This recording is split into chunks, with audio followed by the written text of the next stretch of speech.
Bonjour à tous. Petit point sur l'affaire haïtienne. Alors ça s'agite beaucoup à Port-au-Prince et à la Croix des Bouquets. Le président de la Fédération haïtienne de football, Monsieur Jean Bart, n'arrête pas d'attaquer et de s'égosiller. Enfin, bon, il répond pas à tout non plus, hein.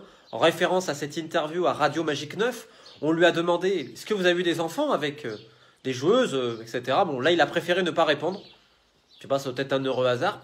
Mais bref, en tout cas, pour m'insulter, pour m'attaquer, soi-disant, en France, ça, il n'y a pas de problème. Donc, je lui réponds officiellement, hein, attaquez-moi. Ah, mais j'attends que ça. Moi, j'irai au tribunal, je réponds à votre invitation avec grand plaisir.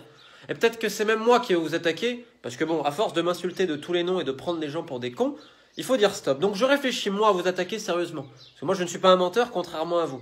Il n'y a pas de complot, de racisme ou que sais-je. Il y a simplement une personne, et d'autres à la Fédération haïtienne de football, qui ont violé, qui ont quitté leur virginité à des enfants de 13, 14, 15 ans, et parfois plus en Haïti. Est-ce que c'est acceptable? Ben non. Et que ça soit en Haïti, en France, au Japon, c'est la même chose, parce qu'on parle d'enfants, et on ne touche pas aux enfants. Donc évidemment qu'on va aller au bout. Et d'ailleurs, j'annonce, hein, pour tous ceux qui ont peur, vous inquiétez pas, les publications arrivent en début de semaine.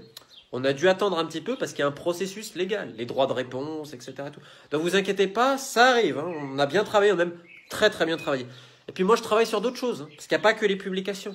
Il y a aussi tout le reste du travail, parce qu'on ira au bout. Les victimes le méritent, et je me bats surtout pour des enfants, et qu'ils soient haïtiens, français ou tout. Pour moi c'est la même chose. D'ailleurs j'annonce qu'après cette affaire-là, il y en a d'autres. Colombie, Gabon, j'espère également en France que j'ai un dossier, parce que les enfants, on ne les touche pas. Donc voilà, merci à tous pour votre soutien, et ne vous inquiétez pas en Haïti, on travaille sur l'affaire, et je terminerai juste en une chose. Dans cette affaire-là, le bourreau essaye de se faire passer pour la victime, et on dirait que la victime devient coupable. Il va falloir remettre les choses à l'endroit, et rappeler que le bourreau, un jour, il va payer. Bien sûr, quand il y aura la punition divine, il connaîtra sans doute les flammes de l'enfer, mais crois-moi du nom de toutes les victimes que je connais, de toutes leurs familles, elles attendent qu'une seule chose, c'est que ces gens, parce qu'il n'est pas tout seul, terminent en prison, et qu'en prison, tout le monde soit au courant qu'ils ont violé des adolescents. Vous savez ce que c'est le destin des gens comme ça en prison? Voilà. C'est la volonté, je pense, de toutes les victimes et de moi, du plus profond de mon cœur. J'irai jusqu'au bout. Peace.